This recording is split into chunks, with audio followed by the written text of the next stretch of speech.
eventually when you talk about women's rights and all this stuff, it's the 100 million ways you die every single day in these small things. The girl math, as they call it, the constant girl math thing, that I have to be home before such and such time. No matter how busy you are, no matter how demanding your work. Yes, it does work on your minds. There are a lot of fresher avenues, and government is not looked at as a good employer option. And naturally, the money is not great, but it's not bad either. Hello and welcome to the Iconic Women Podcast. My guest today is an inspiring woman whose interests and areas of work span multiple fields and genres. A senior officer in the IRS, she has served in remote corners of the country, many of which she started to call home. An Oxford graduate in public policy, she was also the director of NIFT Bangalore, where she led by example, throwing herself into the field of design and design education. An avid patron of Indian craft and textiles, she is also an active Instagrammer, where she shares her many interests through the super popular handle Afsarnama.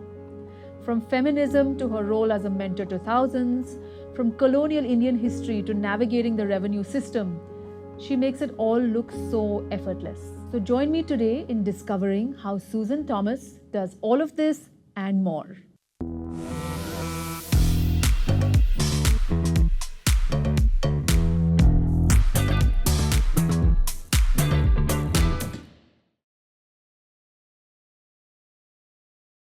Hi Susan, and welcome to the Iconic Women Podcast.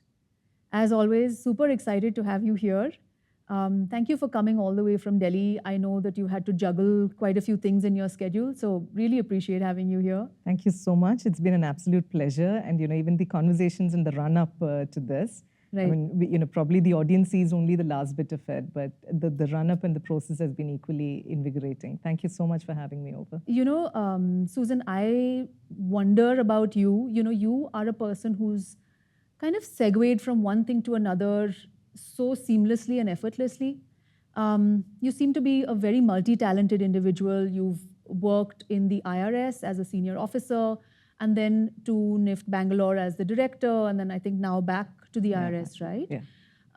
And besides that, you've also got all these other interests. So there's craft, there is design, and I'm sure there's several other things like there's history and literature, right? But my question to you is, what was it about your formative years, about your childhood, about your growing up years that made you a person who's open and who's curious and who was possibly experimental as well?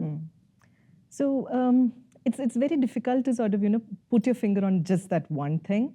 But I think I've always been a child with a lot of curiosity and wonder. And as this famous saying goes that, wisdom comes or starts with wonder, So I have moved places thanks to Dad's job, which was transferable. And probably the longest time that I have stayed in one city and one home has been the last stint of Bangalore, which is a straight unbroken 10 or 12 years. I have been someone who has done a lot of things, even as a child. So I've spent a lot of my time in Kottayam in my formative years. And as is customary in many parts of the country, summer vacation, you're packed off to your nanny's house. So I was born in Kottayam. I was baptized in Kottayam. My mom's family owns a church. I have had a very, a childhood which has had a lot of stimuli, a lot of people in it, doing a lot of jobs. And it was never a secluded, feudal sort of thing. We were allowed to freely mingle and go around. So I have, done the bluing with Tinopal. I have ironed, with that heavy iron, with the coal bit of it, and seen that process of, how it creases, how you have to maneuver through the collars and things of that sort. I have stitched, I have broken frankincense for the church with hammer and things like that. I have farmed, climbed up mango trees, picked cloves, picked spices. So and then in the process read a lot, stitched, sewed, done a lot of embroidery, done a lot of crochet with my hands, studied. So it was a pretty action-packed and pretty full day. And practically not much of TV, even now as a person, not much of television or watching, so to speak. And so all those stimuli somewhere have joined the dots for me.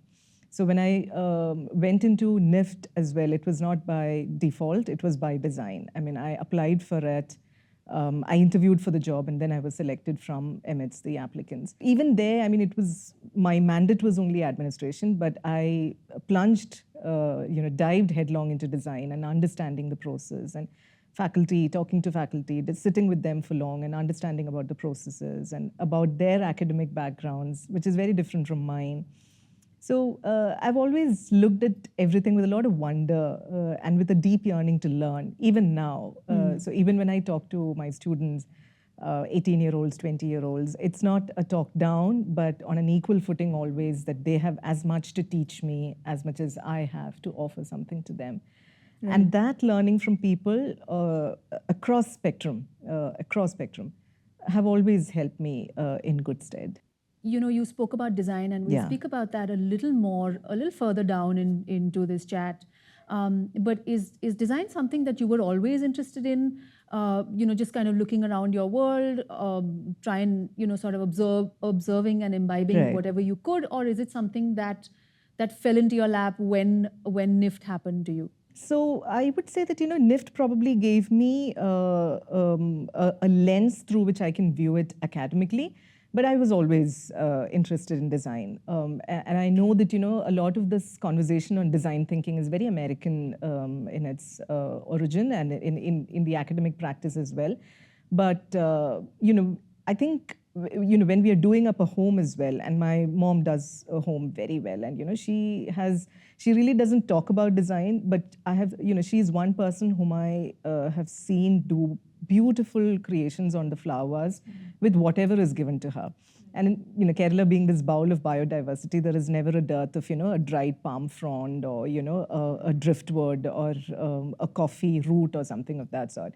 And till date, I mean, you give her a small sprig of fern and a driftwood or something of that sort, and she'll magically create it with a lot of balance. If I tell her about visual clutter and clean lines and things like that, probably she wouldn't understand. But she's organic with it.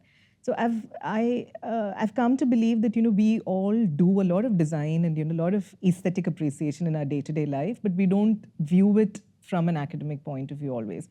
So to that extent, NIFT gave me an academic grounding to base everything on, to understand principles, to understand that eventually the audience that views it, they are also king.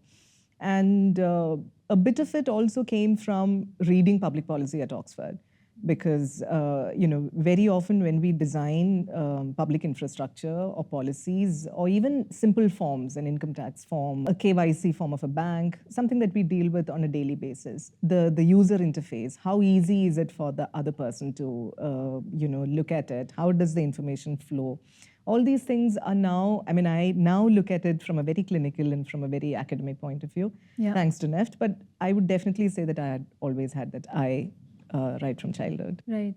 So because you mentioned Oxford, if I can take you back a little bit, where did Oxford feature in all of these many things that you've done and you continue to do? And once, you had that experience at Oxford, how did it, kind of dovetail and tie into the other things that you've done and the other things that you work on? So Oxford happened much later, as in that's my last acquired degree. As late as 2015, I'm the matriculation year of 2015 in the School of Government. So I had been, thinking and toying with the idea of doing a study abroad. So that way, the Government of India is one of the best employers you can think about because it does give 2 years of paid study leave. So I was wanting that, and I was waiting for my child to reach a certain age where she can be independent, and and so when she was in class 5, I made this plunge. I applied, and I was selected. So 15 September, I started my course in Oxford, that too in public policy. I'm a graduate in modern Indian history. I've read history in JNU, modern Indian history, both at my undergrad as well as grad. And then, of course, during the training, you are exposed to public administration and, your constitutional law and things of that sort. But there was a time when, I felt that, studying this again, one of those curiosity and wonders, Right, and never wanted to sort of break my academic journey as well. So I was always a straight A student, a university topper, rank holder. I bet you were. Things of that sort. So that's always been, academics has always been my first love, Right. And one of the reasons why I went into NIFT was also the sheer joy of being in a college, and at the same time being in administration. So there were a couple of these schools. There's LKY in Singapore, there's Harvard, there was Oxford. But what clinched in favor was that, Oxford program was 1 year. And then that was, trying to balance out the mother guilt and, all that. Right. So I thought, okay, and UK being closer, I thought a 10-hour flight, I can be home. And rather than US. So all those things. So eventually, a lot of times when we make a decision, it's not only for its own sake, but all your ancillary circumstantial things which eventually lead you to a certain decision. So, and a fabulous 1 year of mixing around with more than 100, 150 students from all across the world who are practitioners of public policy. So they are in government, they are in non-governmental sector, they are in private sector. So 2-3 things that really opened me up to. One, I went in with around 15 years of experience within the government.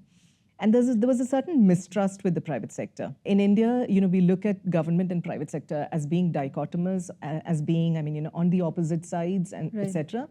But Oxford really helped me to see that this is actually a continuum or a flow. And that, In what way? In what because way? we are all multiple stakeholders in the same ecosystem. If we are, especially in the taxation system, we are looking to maximize tax revenue and at the same time, build capital for the private sector so that they can invest more. And to that extent, how do we make this easy? How do we make it user-friendly? And how do we make it less coercive? Yeah. Because, it's not very easy for people to part with their money in terms of taxation, me and you included. So that, and then the second thing, I was in my mid-30s when I went into classroom. And so I was sitting also with kids or students who were in their early 20s, who were the Rhodes Scholars, and kick-ass kids who were, who had been there, done that. And it was so invigorating to be with them and to understand where they come from, because clearly there is a generational divide. And yet we were all in the same classroom, as one student community. Third, also because I was deeply interested in culture and a lot of I read colonialism at JNU.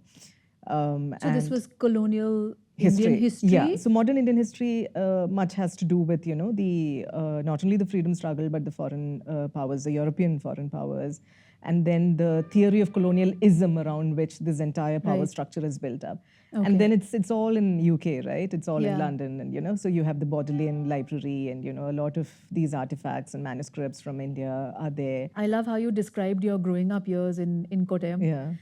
And Kottayam's quite close to my heart because we go there for Christmas. Right. I'm married to somebody from Kerala. And I'm just wondering, when you were growing up, right, what were your first memories of noticing, like actively noticing that male and female roles are different? Right. And I'm asking you this because I think a lot of the work that you do now and a lot of the things that you've spoken about kind of seem to have that very strong awareness, of where you kind of place yourself in this whole thing. Yeah, absolutely. So I belong to this, community called Sarin Christian. Right. And we're a very small community in Kerala, and deeply patriarchal, I would say, and with very strong women at the center.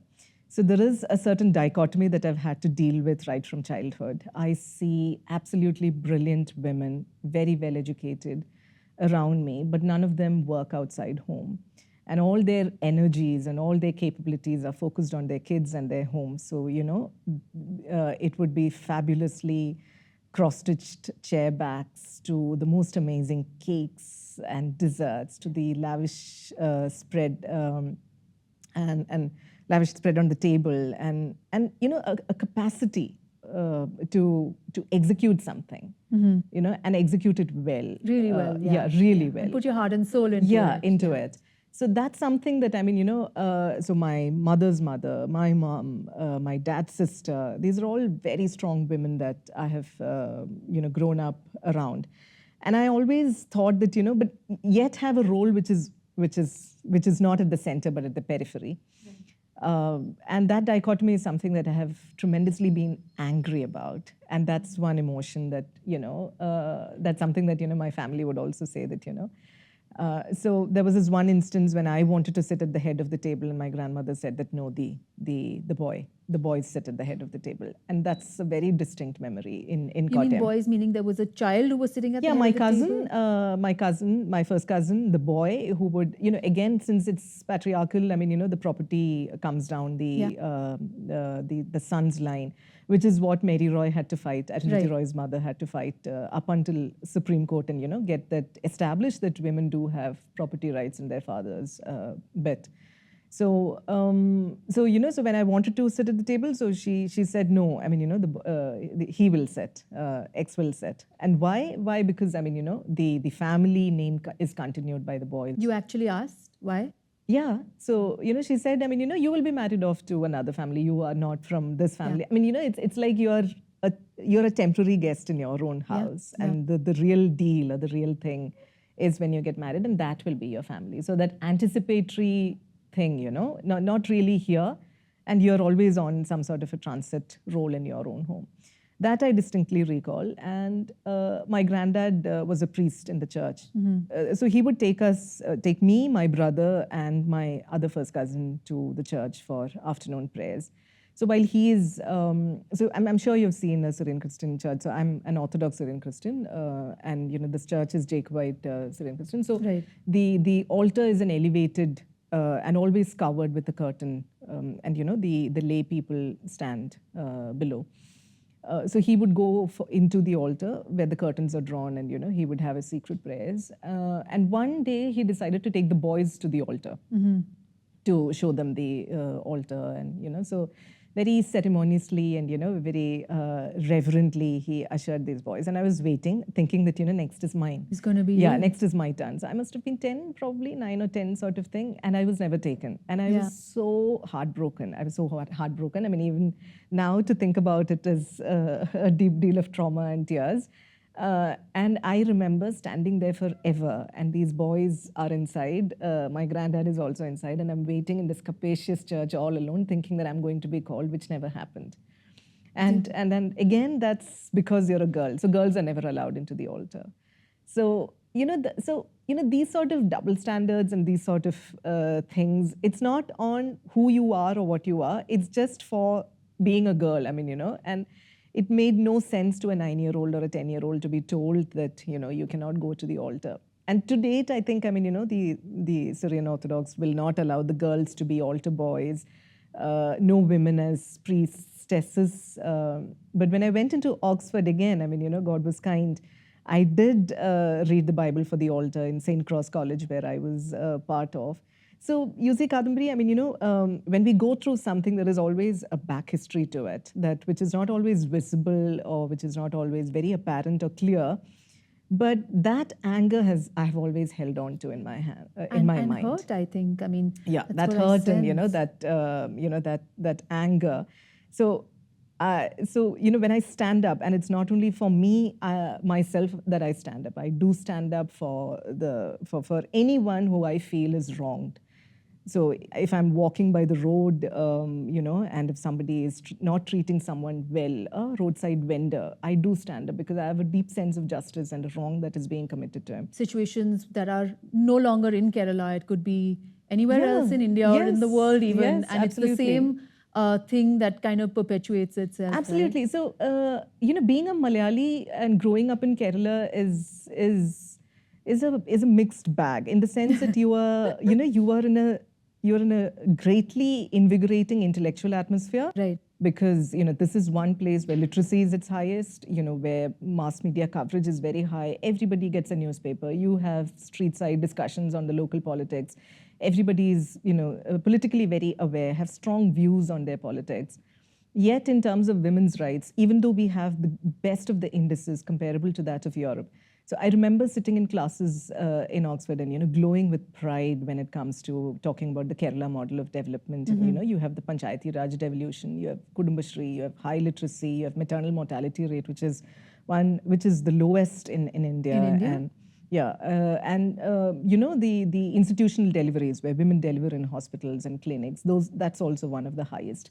Yet when it comes to property rights, and yet when it comes to daily living, these insidious, innocuous ways of sexism and patriarchy, it's so strong. You have to really live through it to sort of experience. So that's excruciating in more ways than one. Eventually, when you talk about women's rights and all that stuff, it's the 100 million ways you die every single day in these small things, which nobody talks about. So we are all very well educated. Yes, I mean, I've been to some of the best institutions in the whole wide world. And yet when I go to Kerala, there is something in me that clenches and that tightens up, because I'm supremely aware that the environment is not probably the best for a woman to be around. The girl math, as they call it, the constant girl math thing, that, I have to be home before such and such time, not only for terms of safety, but also as a primary caregiver, I should be inside. And, the girl mathing, which starts by 3-4 in the evening, that what is to be cooked for dinner, is it there, should I Swiggy it? No matter how busy you are, no matter how demanding your work. Yes, it does work on your mind. So that's why I feel that, a woman's mind and a brain is not totally free completely to herself or to develop herself freely. And that nobody factors. You're talking about when you were 8 or 9 or 10, and these were the first experiences that you're recounting, Susan. I think at some point, so by the time you were a college-going girl, there was a certain kind of acceptance that possibly had come in, which I think we've all been through, right? And then some of that has probably stayed with you into who you are today. And I'd love to talk about that as well. So I went into an all-girls college. So my greater part of school education was also in all-girls, schools. I went to St. Teresa's College in Ernakulam. Where, again, a lot of strong women, and in fact, I've talked about this many times over that, one of the strongest influences in my life has been Reverend Sister Emmeline, who was the principal then. She just celebrated her 80th birthday and, continues to be such an inspiration for me even now. And I always tell her that, it's her prayers and her well wishes that I always feel enveloped by before I get into something. So in an all-girls college or an environment, life is a lot more fair. It did grow me in a lot of good ways, because I grew up in confidence. I grew up thinking that, the world is mine. I can speak my mind. And a lot of my public speaking skills were also perfected during that time. So because I was constantly behind the mic, either comparing or speaking or things of that sort. So it really shaped me. Those 5 years really shaped me into, what I was going to be. Speaking of the narratives of women, right? The experiences of women. And I think we just kind of touched upon it a little bit. You also went to JNU, right? This very iconic place. And you studied history there. So I am a history buff, right? I'm not an academic historian. I don't know anything much about it, but I grew up in a household and in a family where my father is from JNU, by the way, where he did history. So we grew up with this sort of in the atmosphere in the house, One of the reasons that Iconic Women Project started is because I started to realize when I started to read about this that women are just kind of lobotomized from a lot of historical narratives. They're just not there. But the facts are that they were kind of shoulder to shoulder with the men, and they were very, very influential in kind of many situations, many places. Don't you think it's time that started to be woven back into historical work? Absolutely. So the one good sort of what shall we say, the trope that was through which we were taught history was a subaltern view when we were in JNU. So the subaltern is history from the bottom up. So not only the history of the kings and the queens, but also of the masses, the riots, the farmers, and the how the potter and the clay artist. I mean all of them lived, and what was their attitudes and what was their view and take on the times. And closely woven into it is also the gender perspective on history, wherein, you don't always talk history from the point of the man, but also from the point of women. And I feel that, it's always been a little unkind because, the women come into the picture only in terms of a subsidiary role as a wife or the sister, because you don't have claim to the throne by way of the succession lines, isn't it? I mean, that clearly excludes. So it's not because the women are less meritorious, or it's not because the women are less qualified or less worthy than the men. But the law of the land or the culture or the precedent, the cultural precedent is such that they don't, or they do not have the right to. So you're excluded from discussions. You're excluded from the proceedings in the court. You have to be in the zanana. You have to be veiled. The customary practices that clearly excludes a lot of women from the daily machinations of power and things of that sort. That one. And then there are also path-breaking women who have done a lot, whose story is not told enough. And, you talk about a scientist by way of, let's say, for example, Janaki Ammal, a botanist who did path-breaking work in botany. Nobody knows about her.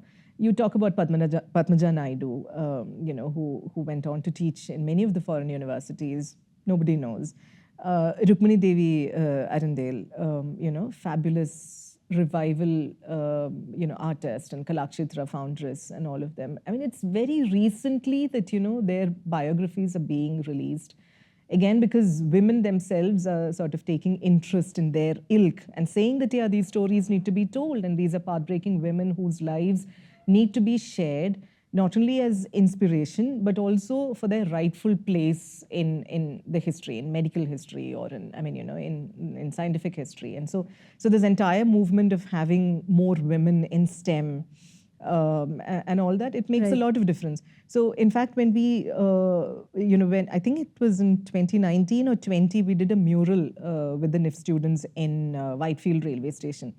And when we were ideating, we were talking about how Whitefield railway station is the Silicon Valley, and it's like the software capital and all that. And so when we, first up, we all think about Charles Babbage because he's the founding father. But there is also Countess Ada Lovelace, who was by his side, if not having done a lot of computing and coding by herself. And history has completely obliterated Which she was not her, credited for at all. Yeah, from the pages. So if you go to Whitefield railway station, you will see that, both Ada Lovelace and Charles Babbage sit side by side along an analytical engine. Okay. So you need that visibility, and you need those stories to be told in whatever format. I mean, whether it be a wall mural, whether it be Instagram reels, or whether it be in textbooks.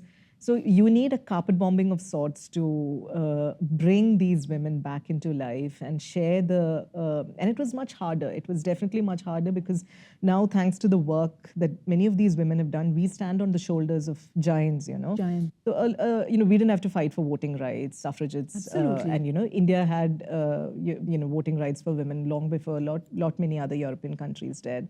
Property rights, et cetera, et cetera. So we are at a better position than many.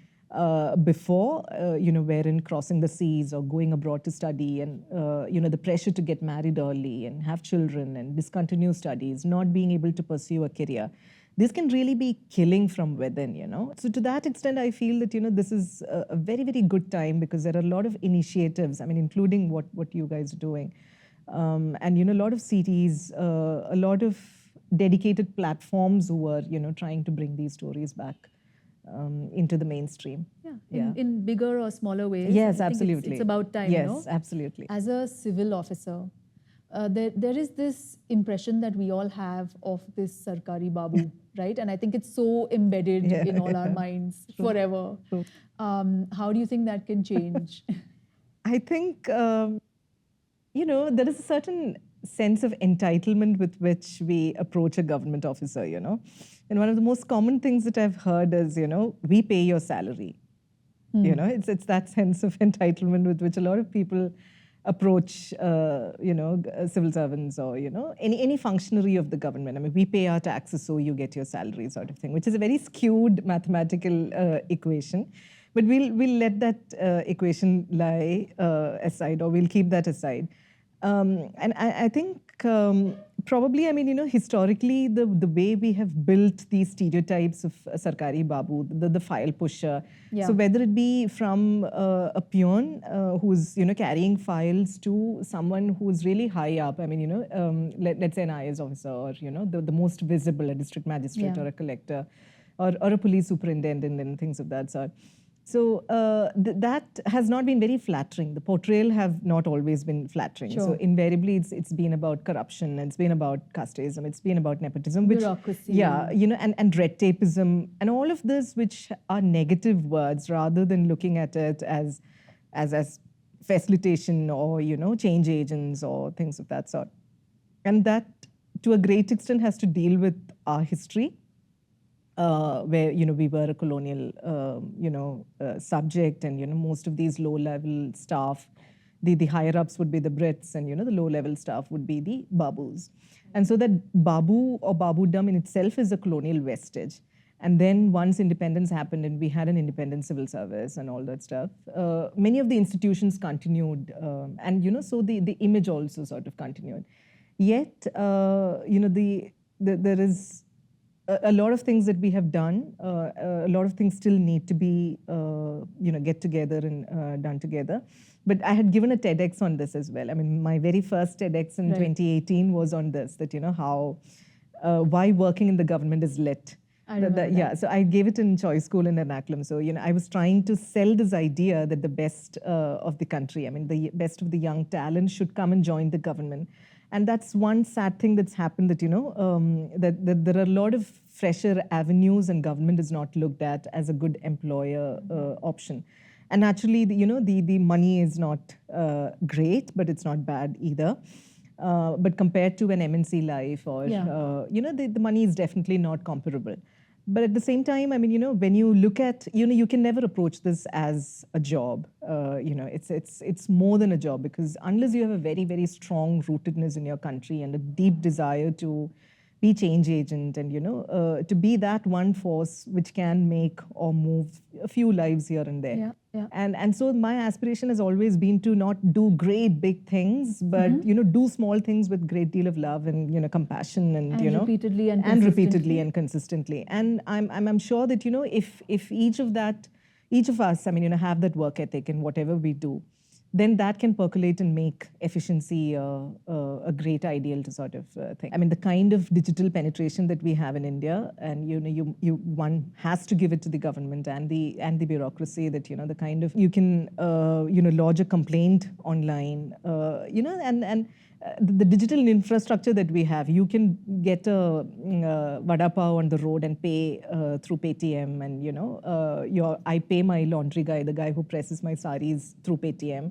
That's the kind of digital penetration that we have achieved. Or for that matter, a traffic policeman, a constable on the road. In Delhi's smog, where your eyes are watering, your head is heavy, and all this stuff. So you get into offices, switch on your air conditioners, your air purifiers, but that one guy who is on the road managing traffic, and 8 or 10 hours of duty, I mean, my heart goes out to him, and that nobody else but the government will do for you. So we need to give a lot more credit to the kind of stuff that we have done and we have achieved, while also acknowledging and accepting that a lot more needs to be done.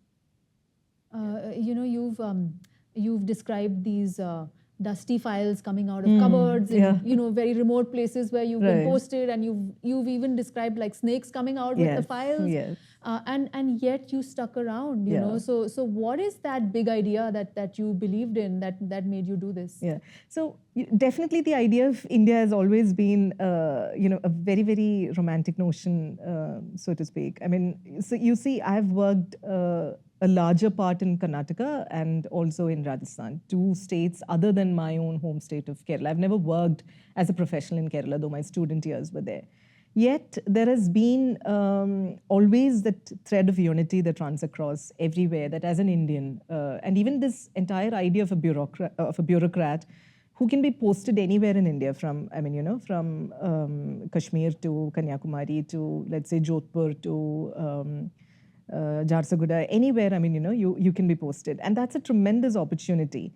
And I've loved the travel. I've loved the exposure to different cultures. And I'm at home eating a dal bati churma, and at the same time having, to eat a sadhya on a banana leaf. Yeah, as someone who really believes in this idea of India, right, as you put it, as someone who's worked for it and continues to do so, what would you say we're doing right at a national level?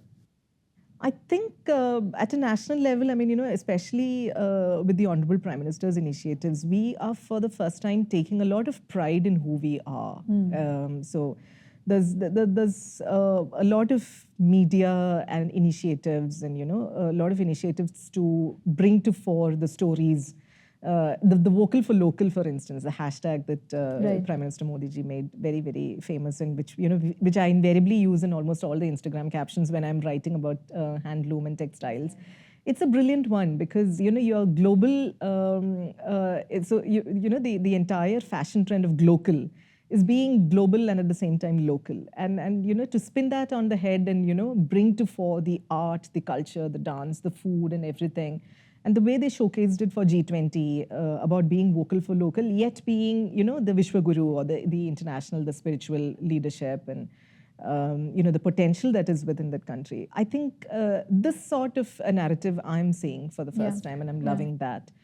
For the first time, I mean, the government is being spoken about. The government is doing things in a grand scale. We are not cutting corners anymore. We are not constrained by having to shrink and having to do something small in a sarkari way, with an inverted commas. But we are doing things in style. And I like how it's sort of blossomed out unapologetically, unabashedly, coming out into the fore.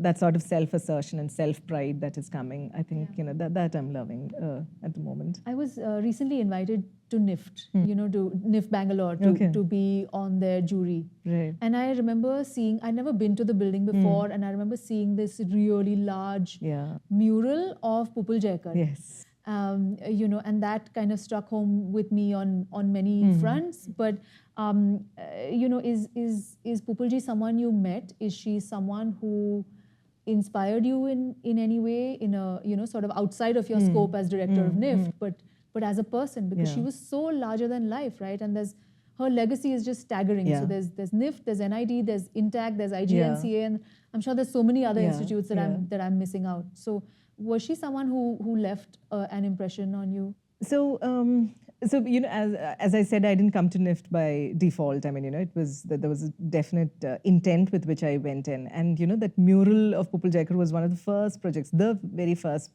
design project that I undertook in the campus. I took over in 2018 August, and this must have been Jan, Feb, March. I mean, the ideation through Jan, and we had got an artist on board to work with the students. So it was also to give experience to the students about scaling up and having a project starting from the planning to the execution stage, and also an alarming level of ignorance among the young people about these stalwarts who have who've built this country. So I thought that, I mean, what better way than to have her on the facade. So when I came, it was a plain textured wall with National Institute of Fashion Technology written in brass.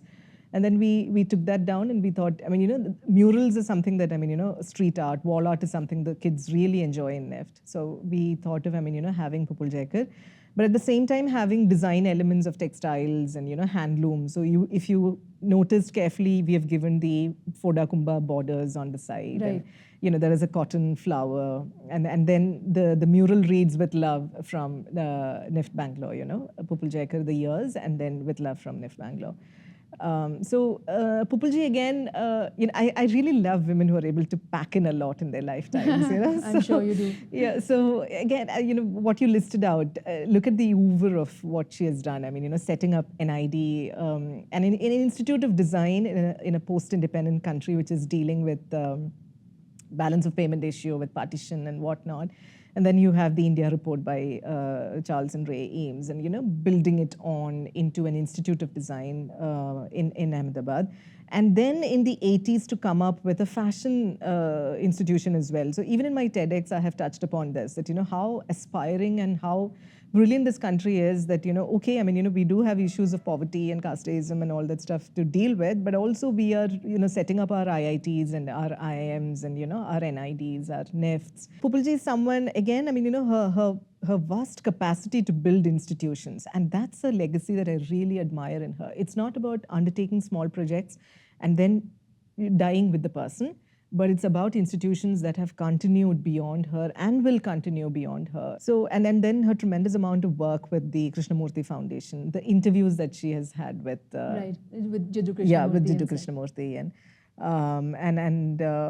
In fact, I had visited Rishi Valley and, I had met with her daughter, Radhika ji, and gone through her books and her collections. I strongly look up to her as someone, and I wish there are institutions that get on to be created more. I mean, this is now probably one generation behind. What are we doing in 2000s and 2020s? Is it time for a version 2 to think of? And in that case, then what are the institutions that we would like to build?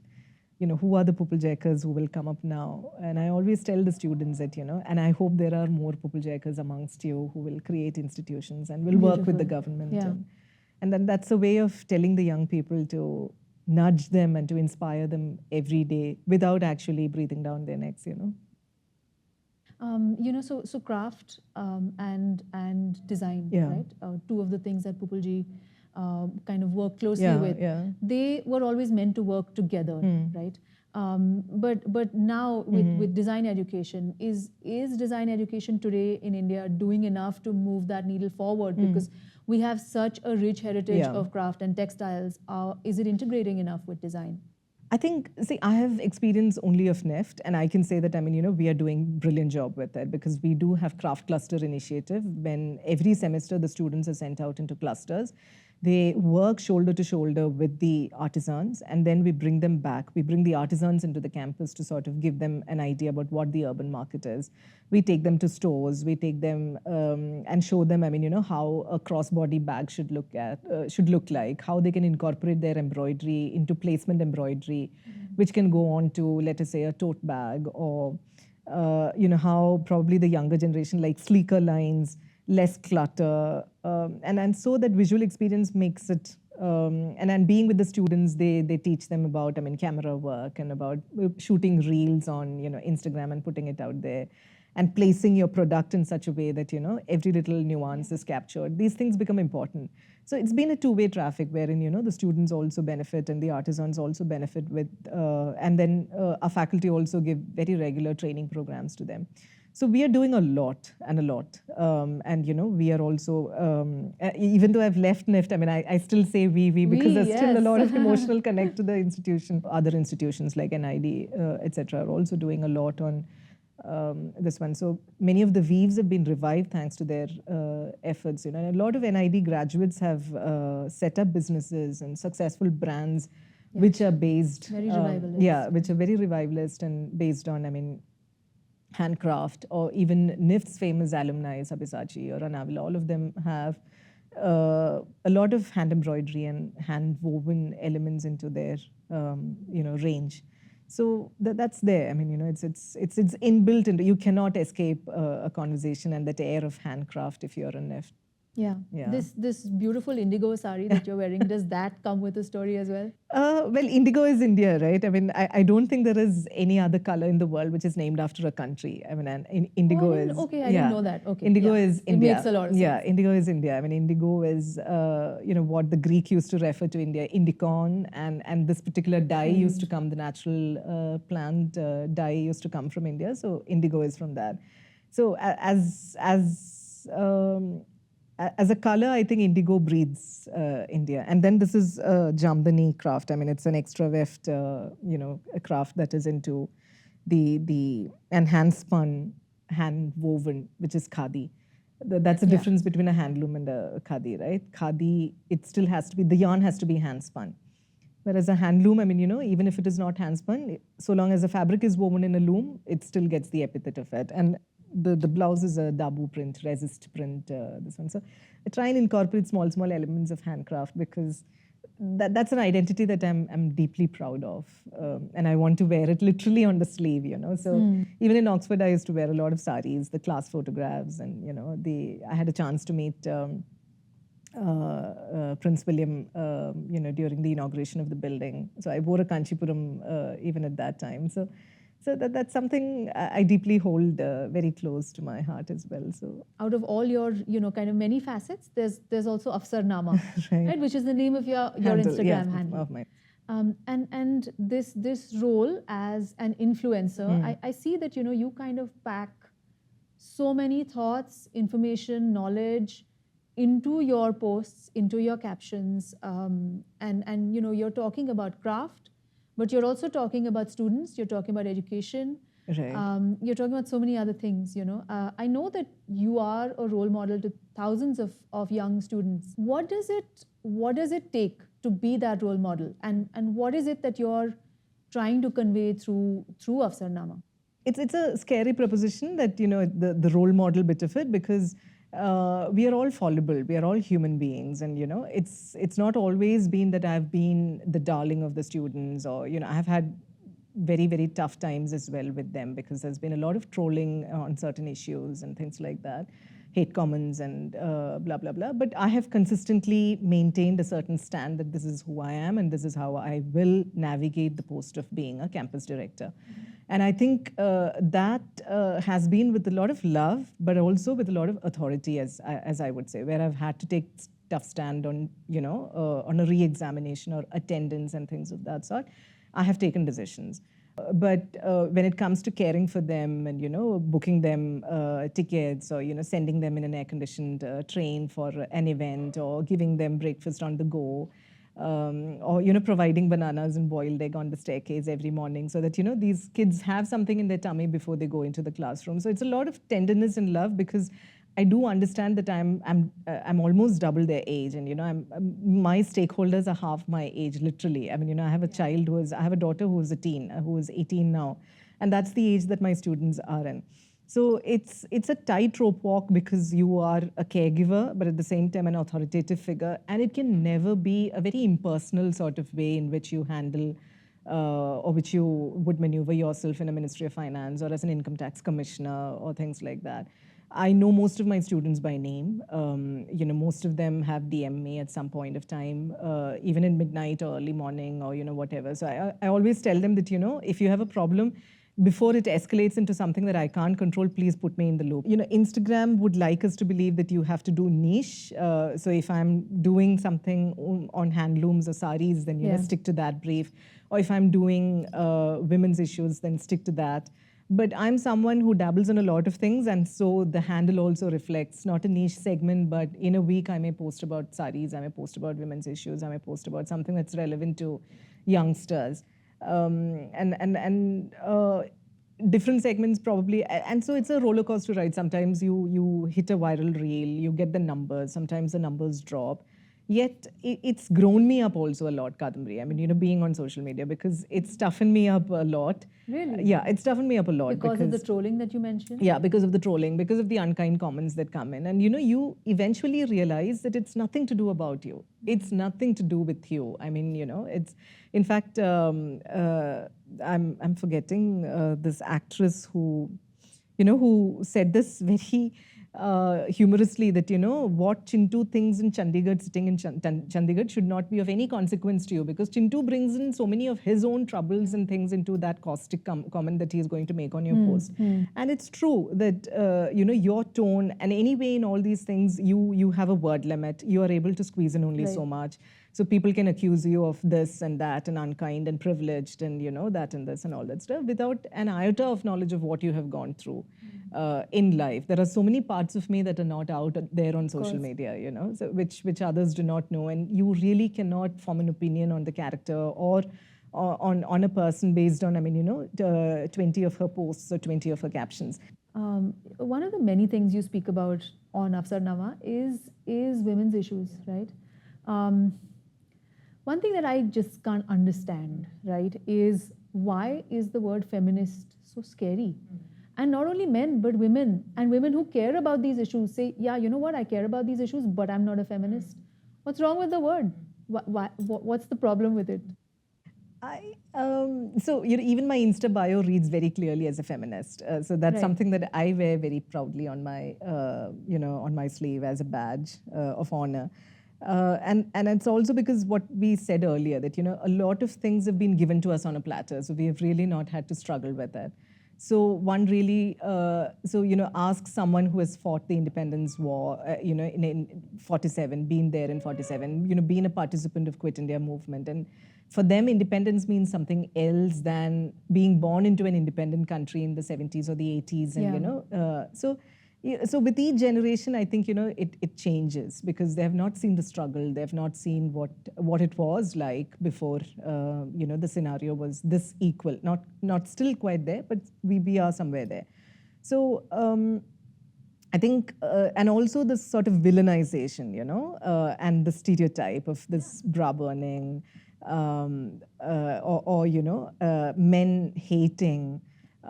Sort of thing, which is not true. Again, one of those stereotypes that one has to live with, So, and that played out so much when Hillary Clinton was fighting the election, right? And then Madeleine Albright said that there's a special place in hell reserved for women who do not support women, and so from her standpoint, was being a seasoned diplomat and in her 70s, and she having worked in policy and White House for long, having crashed a few glass ceilings and still not been able to crash a few glass ceilings, that's a completely different context than saying that to an 18-year-old woman who has not had to go through such experiences. So there is, and one thing that I feel is that feminism cannot be a blanket term anymore. It has to be heavily nuanced, depending on which part of the world you are in, and which community you belong to, and which religion you follow, and the historical experiences that each of us have been subjected to. And that acknowledgement of nuances has somewhere probably dimmed the light for the word. But that we are talking about, someone who has a deeper understanding of feminism. But otherwise, I find that, I find it quite irresponsible when young women say that, I'm not a feminist, or, I don't want to be called a feminist, or things of that sort, because you don't understand what it means in the real sense. So it's an ongoing process. We all evolve as individuals, and what we are at 20 is not what we are at 30 or 40 or 50 or whatever. So a lot of this vocalness or vociferous denial of being a feminist, I see, comes from younger women. And I hope, as they or I don't know whether it's a refusal to be put into any sort of naming or a tagging or whatever. So I do hope that irrespective of the tags and the brands or whatever, there is still women eager to take up space, eager to raise questions, raise voice for the other, for themselves.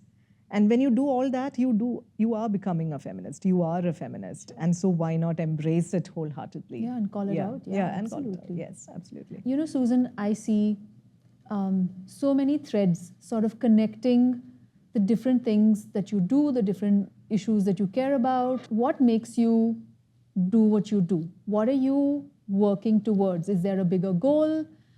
What do you want to leave behind? Have you ever thought of that? What's the legacy that you're building? I do what I do because it gives me a lot of joy. And that's one thing that I've always followed in life, that, the moment it ceases to be of any joy or, ceases to challenge me in any manner, I just quit. Whether it be relationships or whether it be job profiles or whether it be something, I quit it without remorse. And that becomes very important. And I don't regret having put in so many hours into it and still it came into nothingness or whatever, because I do think that everything eventually will connect. Everything will eventually, sort of play itself out. So I would really, to the lives that I have touched or to the lives that I have interacted with, young people mostly of late, I would really be glad if they remember that, this was also a way of doing things with a great deal of love, with a great deal of tenderness, yet combining a lot of strength and authority, because, you are able to take decisions with strength and authority when you're clear in your head. If you stay confused, and if you have a lot of, if your moral compass is not very clear and it's constantly wavering, you will never be able to take a tough stand on things. And that's one thing that I feel that, a lot of us lack on, because we keep sitting on the fence without taking decisions, hoping that, in some sort of bionic motion, everything will clear out, or things will, maybe it will. But where you have to take a stand, and I constantly say this as well, that where you have to take a stand and voice an opinion, do it. I'm not sure you called it out specifically. You did talk about joy, you talked about so many other things, but I think what I see at least, is that there is a lot of meaning, so something, I think, when it comes to you, it has to be deeply meaningful in order for you to put something into it. Nailed it in the head. The word then becomes intent. I do things with intent, and I want to build an ecosystem around me where everybody owns up their own. I mean, however small, big, great. You don't wait to be holding a public office or a grand position to do small things, but do everyday things with intent. A mother packing lunch, a father packing the school bag with intent, with love, leaving small notes of encouragement and signs of care. Then that becomes a life well lived. If there is one person, one woman who you would say has really inspired you, and again, I'm sure it's not easy to just give me one person, but if you had to, who would you say? I've always been surrounded by very strong women, whether it be a school or a college principal, to a grandmother or to an aunt. So we carry a little bit of a little bit of something from everyone, isn't it? But at the same time, historically speaking, I do feel that, people like Popul Jayakar, who have built institutions. Sarojini Naidu, is someone who is, because of the fact that, she's also a poetess, and she held a lot of public office. She was in politics. She's one of the, a few women whose name stands out, in our freedom struggle, always by the side of, Gandhi, and writing, reading. And her poems have also been about the glory of India, about the historical greatness of India, and so I find a lot of resonance with her, and I quite like her. I quite feel that these are women who packed up so much into their lives, and been and decided to take the plunge into public life when it was not easy and when it was not the era to be. Which was easy on them at all. So, the Nightingale has always been. Okay.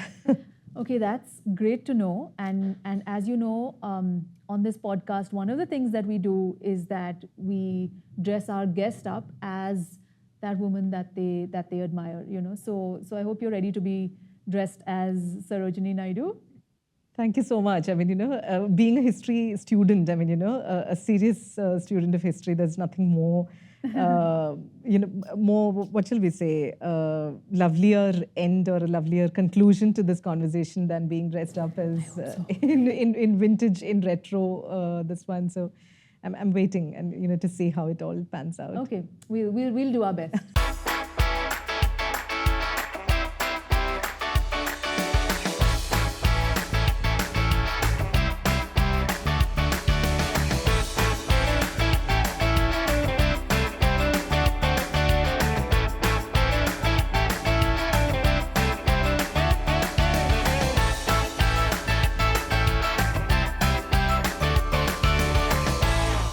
Thank you so much for coming on this podcast and for this really wonderful chat. Thank you for your time. I feel like, like you're a kindred spirit, and in so many ways we have so many things in common. It's really been wonderful having you on this podcast. Thank you so much. Thanks a lot, Kadambari. And I am a strong believer that, we meet people whose energies are aligned, and to that extent, I would say that, it's been a wonderful opportunity to look back and, collect whatever I've done over the past 5-6 years, and also retrace how it was like to be in childhood, growing up in the 80s of India, and then, being a late bloomer into social media and how it's all sort of panning out now. So thank you for this conversation and a lovely, lovely time. Appreciate your opening up, Susan. Yeah, thank you so much.